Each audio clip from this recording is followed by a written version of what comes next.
이런 경우에 관례에 따라 보트들은 당장 흩어져서 제각기 물이 바깥에 따로 떨어져 있는 고래를 표적으로 삼았다. 3분쯤 뒤에 퀵해그가 작사를 던졌고 거기에 맞은 고래는 앞이 보이지 않을 만큼 자욱한 물자라를 다 만들었네? 다는 아니야. 오빠 근데 그거 잘 부서져. 이거는 바로 떨어뜨리면 바로 부서지겠다. 이거 엄마가 만든 거야. 응.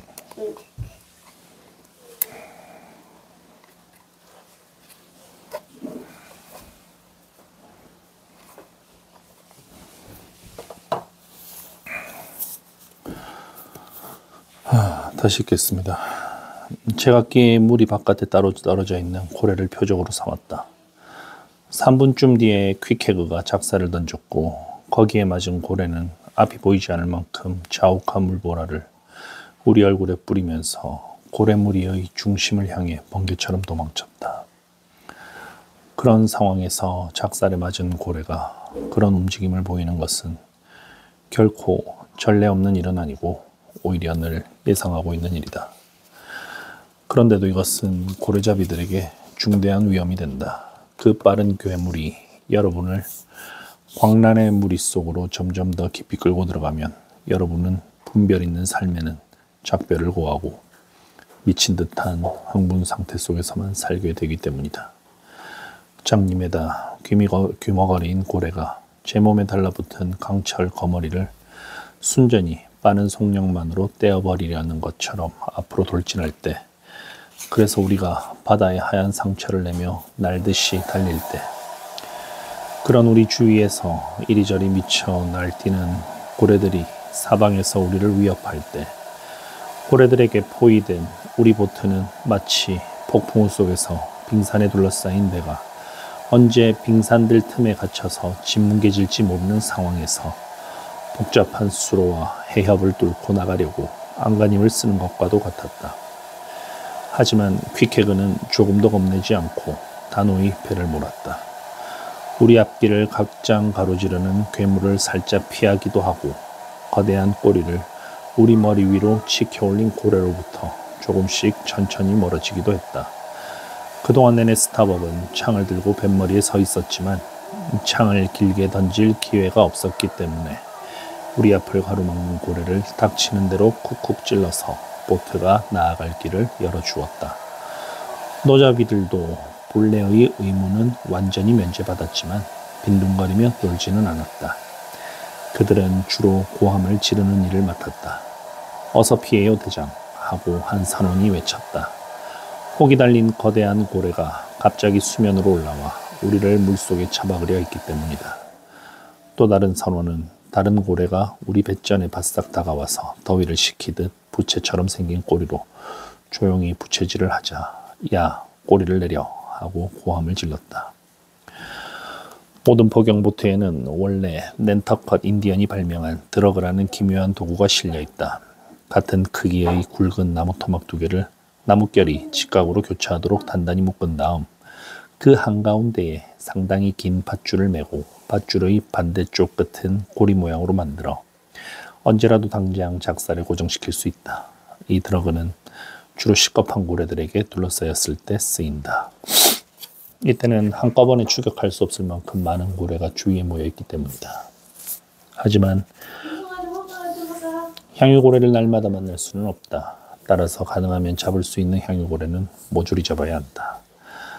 한꺼번에 다 죽일 수 없다면 나중에 편리할 때 천천히 잡을 수 있도록 향유고래가 달아나지 못하게 해두어야 한다.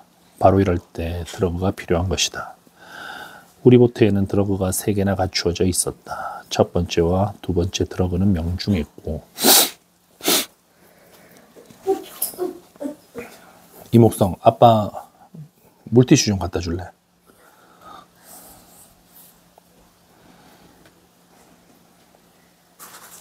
아니 여기 있다 아 미안하다. 죄송합니다.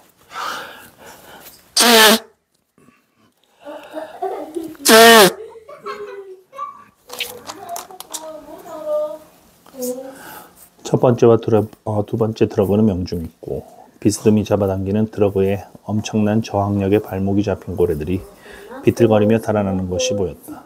그들은 쇳덩이가 달린 쇠사슬에 묶여있는 죄수 같았다. 그런데 세 번째 드러그를 던질 때 문제가 생겼다. 꼴사나운 나무 토막을 배전 너머로 던진 순간 그것이 보트의 좌석 밑에 걸려버린 것이다. 순식간에 좌석이 떨어져 나갔고 노자비는 자기가 앉았던 좌석이 엉덩이 밑에서 빠져나갔기 때문에 보트 바닥에 엉덩방아를 찍었다. 부서진 널빤지 틈새로 바닷물이 새어 들어왔지만 우리는 셔츠와 팬티 두 서너 장으로 구멍을 틀어막아 당분간 물이 들어오는 것을 막았다.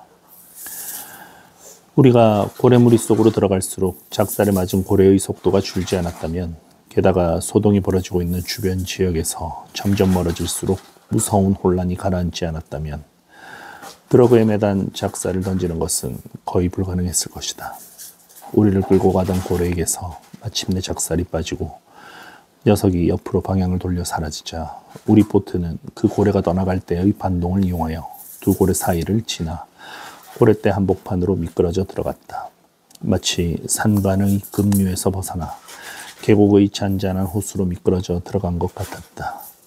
가장 바깥쪽 고래들 사이에 있는 협곡에서는 폭풍이 으르렁거리고 있었지만 여기서는 그 소리만 들릴 뿐 폭풍을 느낄 수는 없었다. 고래떼 한복판의 이 바다는 수면이 비단처럼 매끄러웠다. 고래가 평온한 기분일 때 토해내는 미세한 수증기가 그런 수면을 만들어낸 것이다. 그렇다. 우리는 지금 모든 소용돌이의 한복판에 숨어 있다는 그 매혹의 고요 속에 들어와 있는 것이다. 우리는 저 멀리 바깥쪽 동심원에서 벌어지고 있는 소용돌이를 볼 수 있었고 8마리나 10마리씩 떼를 지은 고래들이 경마장에서 원을 그리며 달리는 말들처럼 꼬리를 물고 빠른 속도로 빙글빙글 도는 곳을 보았다. 고래들은 어깨가 서로 맞닿아 있어서 거인 고개사라면 가운데 있는 2마리 고래에게 양다리를 걸쳐 아치를 만들 수도 있었을 테고 고래등을 밟으며 한 바퀴 돌 수도 있었을 것이다. 고래떼의 중심축을 둘러싼 채 쉬고 있는 고래들이 너무 밀집해 있어서 지금은 탈출할 기회를 얻을 수 없었다. 우리를 둘러싼 살아있는 벽에 틈이 생기는지를 주위에서 지켜보아야 한다. 벽이 우리를 받아들인 것은 단지 우리를 가두기 위해서였다. 이렇게 호수 한복판에 갇혀 있을 때 이따금 작고 온순한 암컷과 새끼들이 우리를 찾아오곤 했는데 그들은 이 혼란스러운 군단에 속해 있는 여자와 아이들이었다. 빙글빙글 도는 바깥쪽 동심원들 사이의 넓은 간격을 포함하고 그 동심원을 여러 무이 사이의 공간을 포함하면 지금 고래떼 전체가 차지하고 있는 면적은 적어도 5, 6평방킬로미터는 되었을 것이다. 어쨌든 사실 그럴 때의 판단은 잘못되기 쉬운 법이지만 우리가 타고 있는 낮은 보트에서 보면 고래들이 내뿜는 물줄기가 거의 수평선에서 솟아오르고 있는 것처럼 보였다. 내가 이런 상황을 언급하는 것은 그들이 암컷과 새끼들을 일부러 맨 안쪽 우리에 가두어 놓은 것 같았고 무리가 넓게 퍼져 있어서 암컷과 새끼들은 지금까지 무리가 정지해 있는 정확한 이유를 모르는 것 같았기 때문이다. 그들은 너무 어리고 천진난만하고 모든 면에서 세상 물정을 모르고 경험도 없었다.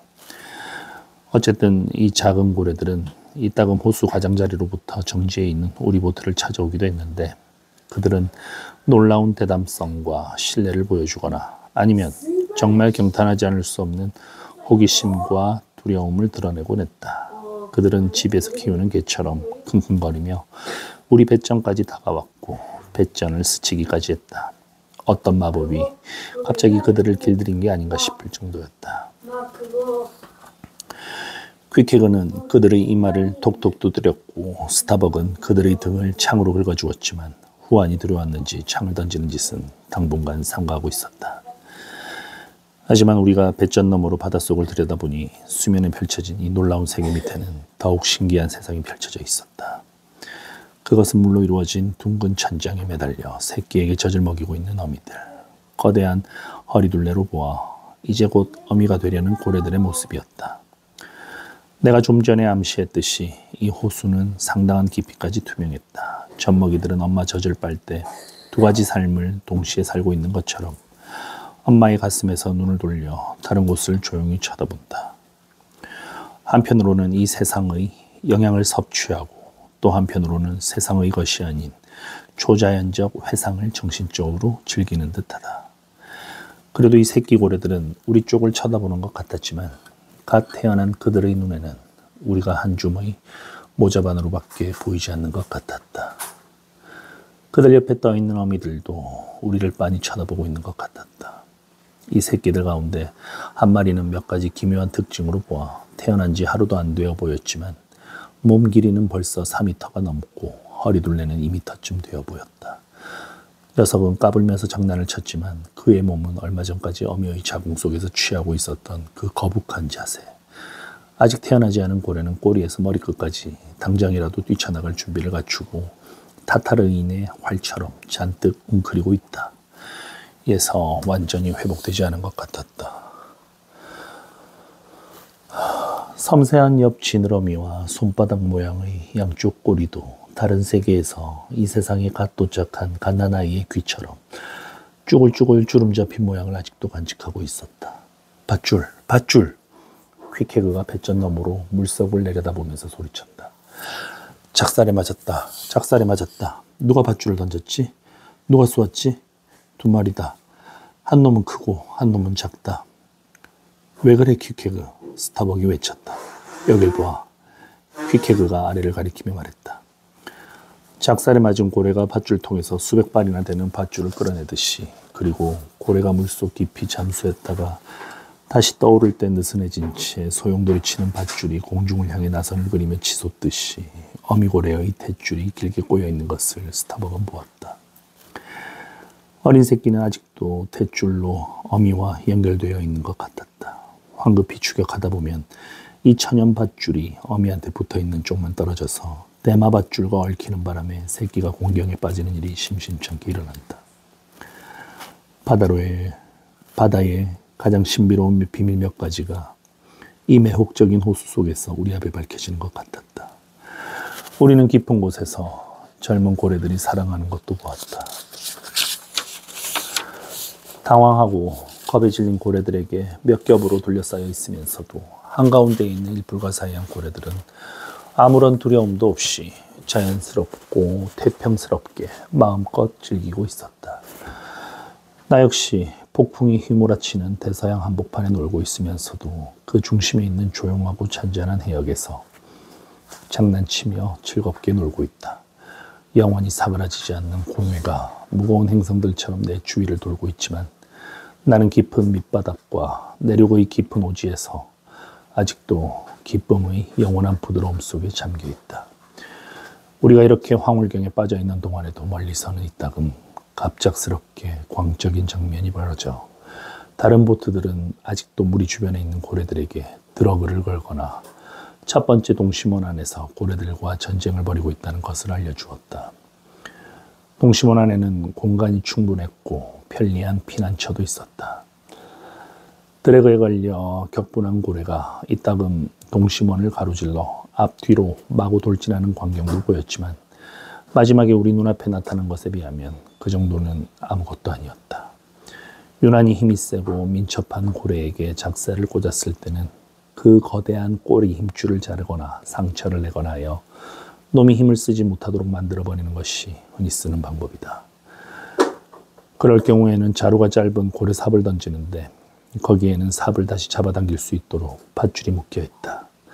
나중에 알았지만 고래 한 마리가 이 부위에 상처를 입기는 했지만 치명상을 입지는 않았던 모양인지 보트에서 떨어져 나가 작살 밧줄의 절반을 끌고 달아났다. 하지만 상처의 극심한 고통 때문에 세로토가 전투에서 이리저리 말을 달리며 고군분투한 아놀드 장군처럼 빙글빙글 도는 동심원들 사이에서 이리저리 돌진하며 가는 곳마다 혼란을 일으키고 있었다. 하지만 이 고래는 상처로 고통이 심했고 그 광경은 실로 처참한 것이었다. 그 고래가 무리의 나머지 고래들한테 불어넣고 있는 공포의 원인을 처음에는 거리가 멀어서 알 수 없었다. 하지만 나중에 알고 보니 이 고래는 포경업에서는 상상조차 할 수 없는 사고로 말미암아 자기가 끌고 가던 작살밧줄에 얽혀버린 것이었다. 고래는 또한 고래삽에 찔린 채 도주했고 그 무기에 달린 밧줄 끝이 꼬리에 감긴 작살밧줄과 얽히는 바람에 고래삽이 살에서 빠져버렸다. 그래서 고통 때문에 광난 상태에 빠진 고래는 유연한 꼬리와 날카로운 고래삽을 난폭하게 휘둘러 동료들을 죽이거나 상처를 입히면서 물을 휘젓고 다녔던 것이다. 이 무서운 흉기가 정체 상태에 빠져있던 고래무리 전체에게 공포를 불러일으킨 것 같았다. 우선 우리 호수의 가장자리에 있던 고래들이 조금 안으로 들어와서 서로 부딪히기 시작했다. 멀리서 밀려와 반쯤 힘이 빠진 파도가 고래들을 위로 들어올린 것 같았다. 그러다가 호수 자체도 넘실거리기 시작했고 물속의 신부방과 육아실은 사라졌다. 중심에 가까이 있는 고래들은 둥근 궤도를 점점 좁히면서 더 빽빽한 무리를 이루어 헤엄치기 시작했다. 오랫동안 유지되어 온 고요는 이제 사라져가고 있었다. 곧 나지막한 콧소리 같은 울림이 들려오자 봄이 되어 허드슨 강의 얼음이 녹을 때 시끄럽게 깨지는 얼음 덩어리처럼 고래무리 전체가 중심을 향해 뒷몰듯이 몰려들었다. 자신들을 차곡차곡 쌓아 올려 거대한 산 하나를 만들려는 것 같았다. 스타벅과 키케거는 재빨리 자리를 바꾸었고 스타벅이 고물에 섰다. 노를 잡아라, 노를. 그는 키를 잡으면서 격렬하게 속삭이듯 말했다. 노를 꽉 잡아. 정신 바짝 차려. 자, 다들 준비해. 이봐, 키케그. 저 고래 녀석을 밀어내. 찔러버려. 힘껏 때려. 일어나. 일어나서 그대로 서 있어. 힘내. 힘껏 노를 저어. 고래등에는 신경 쓰지 마. 고래등을 도려내. 반반하게 도려내. 보트는 이제 거대한 두 마리의 시커먼 고래 사이에 거의 끼어버렸고 고래의 기다란 몸통 사이에는 다르다넬스 해협만큼 좁은 틈새가 남아있을 뿐이었다. 하지만 우리는 필사적인 노력을 기울여 잠깐 열린 수면으로 들어가서 맹렬히 노를 저으며 다른 출구를 열심히 찾았다. 이런 아슬아슬한 탈출을 수없이 거듭한 뒤에야 마침내 조금 전까지 바깥쪽 동심원 가운데 하나였던 곳으로 재빨리 미끄러져 들어갔다. 이제 고래들은 모두 닥치는 대로 경계선을 넘어 하나의 중심을 향해 맹렬히 돌진하고 있었다.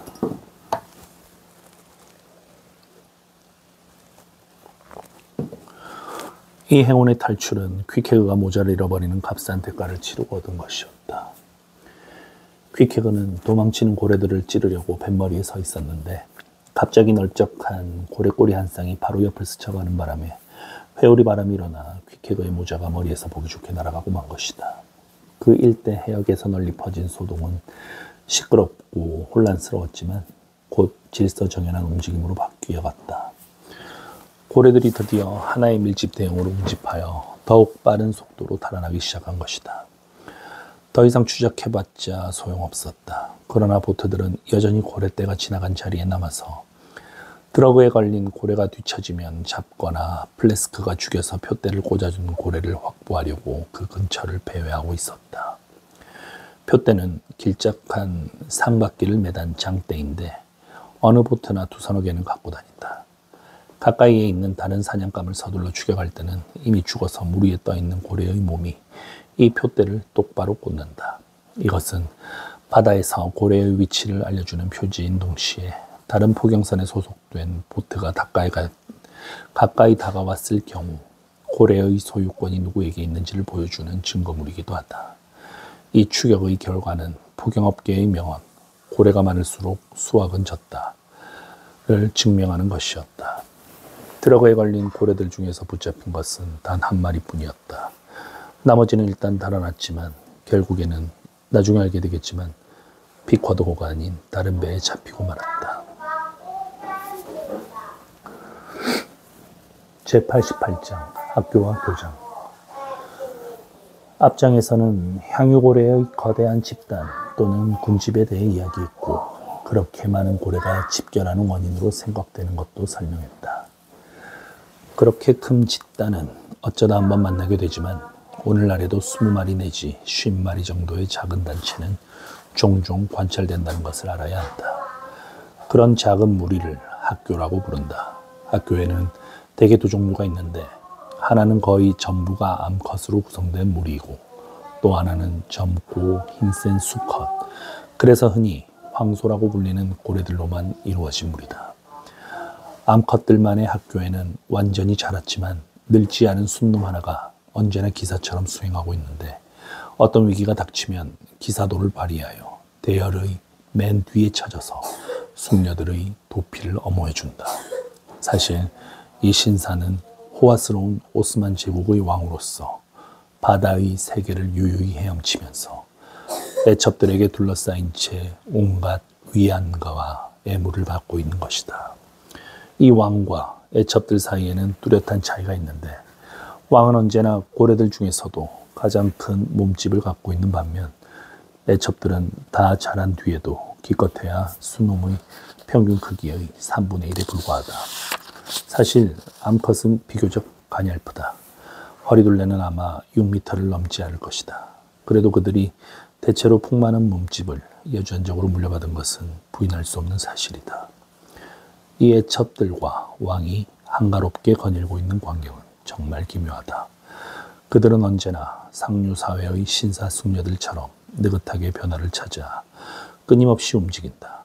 적도에서 먹이를 섭취하는 철이 한창일 때 적도에 가면 그들을 만날 수 있다. 그들은 견디기 어려운 건태와 더위를 피해 북해에서 여름을 보내고 방금 돌아온 참이다.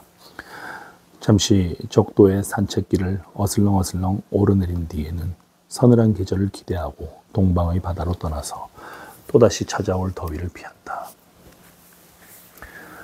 이런 피서 여행에서 평화롭게 나아가고 있을 때 이상하고 의심스러운 광경이 보이면 고래 전하는 거기에 흥미를 보이는 가족을 빈틈없이 감시한다. 만약에 어떤 건방진 젊은 고래 녀석이 감히 애첩에게 은밀히 접근하면 격분한 전하는 당장 그놈을 공격하여 쫓아낸다. 그런 젊은 남봉꾼에게 신성한 가정의 행복을 침해하도록 허용한다면 그것이야말로 전하에게는 중대사가 될 것이다. 전하가 무슨 짓을 해도 가장 악명 높은 로세리오가 그의 침대에 들어오는 것을 막을 수 없다. 모든 물고기는 침대를 공동으로 쓰기 때문이다. 육지에서 귀부인들은 그녀를 흠모하는 경쟁자들 사이에 끔찍한 결투를 일으키는 경우가 많은데 고래의 세계에서도 마찬가지다. 고래도 오로지 사랑 때문에 종종 결사적인 싸움을 한다. 그들은 긴 아래턱으로 칼싸움을 하고 때로는 주둥이를 맞대고 힘겨루기를 한다. 뿌리 뒤엉킨 채 싸우는 사슴처럼 우열을 가리기 위해 치열하게 싸우는 것이다. 이런 결투에서 깊은 상처를 입은 고래가 잡히는 일도 드물지 않다. 머리에 박고랑 같은 상처가 나거나 이빨이 부러지고 지느러미가 부채 모양으로 너덜너덜해지고 턱뼈가 탈구되어 입이 비틀린 경우도 있다.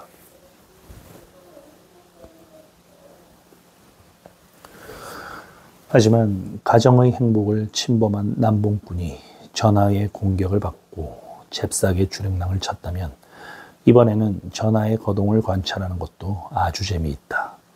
젊은 로세리오를 애타게 할 만큼 가까운 거리에서 그 거구를 은근히 과시하며 다시 애첩들 사이로 들어가 한동안 농탕을 치며 즐기는 것이다. 그것은 1000명의 애첩을 거느리고 신에게 예배를 드리는 경건한 솔로몬 여왕을 연상시킨다. 고래잡이들은 시야에 다른 고래가 보이는 한 좀처럼 이런 터키 왕을 추격하려 하지 않는다. 이런 왕들은 정력을 너무 낭비해서 몸에 지방이 적기 때문이다. 그들이 낳은 아들과 딸들은 어떻게 되는가? 자녀들은 어미 고래한테 약간의 도움을 받을 뿐 그 후는 자기 힘으로 살아가야 한다. 고래 전하는 여자를 닥치는 대로 탐하는 바람둥이가 모두 그렇듯이 침실만 좋아할 뿐 육아에는 전혀 흥미가 없기 때문이다. 게다가 그는 대단한 여행가라서 이름도 모르는 자식을 온 세상에 남겨놓기 때문에 모든 자식이 이방인이다. 그래도 때가 되면 청춘의 열정은 식어가고 나이가 들수록 기분은 점점 우울해지고 진지하게 자신을 반성하면서 잠시 한숨을 돌리게 되고 요컨대 전반적으로 나른한 권태가 쾌락에 물린 터키 왕을 덮치면 안락과 미덕에 대한 사랑이 여자에 대한 사랑을 밀어낸다. 우리의 전하는 정력이 감퇴하고 지난 일을 후회하고 남에게 훈계를 일삼는 단계에 접어들어 애첩들을 모두 내쫓은 뒤 완고하고 까다로운 노인이 되어 넓은 바다의 경선과 위선 사이를 홀로 돌아다니며 기도를 드리고 젊은 고래를 만나면 욕정의 과오를 저지르지 말라고 경고한다. 그런데 고래잡이들은 고래의 집단을 학교라고 부르니까 그 학교의 주인이자 지배자는 전문 용어로 교장이라고 불린다. 따라서 그가 학교에 다니다가 바깥 세상에 나와서 학교에서 배운 것을 가르치지 않고 어리석은 짓만 가르치는 것은 풍자적이긴 하지만 전혀 걸맞지 않다. 교장이라는 칭호는 고래 집단을 학교라고 부르는 데에서 유래했다고 보는 것이 당연한 것 같지만 어떤 사람은 추측하기를 이런 터키왕 같은 고래를 맨 처음 교장이라고 부른 사람은 비록 그의 회고록을 읽은 게 틀림없고 그 이름난 프랑스인이 젊은 시절에 어떤 종류의 시골 학교 교사였고 또 그가 학생들에게 어떤 성질의 비결을 가르쳤는지에 대해서도 알고 있었던 게 분명하다고 한다. 교장고래가 만년의 고독한 은둔 생활을 택하는 것은 늙은 향유고래에게 예외 없이 적용된다. 외톨이고래는 거의 보편적으로 늙은 고래다. 수염에 이끼가 낀 존경할 만한 데니얼 분이 그랬듯이 늙은 고래는 자연 외에는 아무도 가까이 하지 않고 황량한 바다에서 자연을 안에 삼아 살아가는데 자연은 우울한 비밀을 많이 갖고 있지만 세상에서 제일 좋은 아내라고 할 수 있다. 정력이 왕성한 젊은 고래만으로 구성되어 있는 학교는 앞에서도 말했듯이 애첩들의 학교와는 뚜렷한 대조를 보여준다.